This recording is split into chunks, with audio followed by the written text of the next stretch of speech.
егер де сіз үй бір жылдың ішінде үй таба алмасаңыз, сертификат бойынша сізге сол аренда дейміз ғой, коммуналдық өтеулерді мемлекет тарапынан төлейді бір жылға дейін. Бір жылға дейін төлеу. Бірақ сізде мақсат болу керек, бір жылдың ішінде сіз баспана табуыңыз керек. Яғни ол 90%-ын өтей ме? Мысалы, сол 7 миллион теңгеге толықтай сатып алу керек пе? Әлде бұл 7 миллион теңге, мысалға, үйдің бағасы 15 миллион теңге деп есептейік. Иә, сол 7 миллион теңгесін толықтай өтей алады. Негізі былай болады.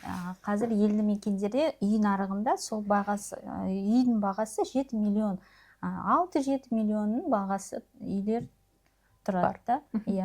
Оны егер де сіз өз айтады ғой, ниетіңізбен басқа бір 7 миллионның үй қымбаттырақ болса, ипотека ретінде, бастапқы жарна ретінде алуға болады.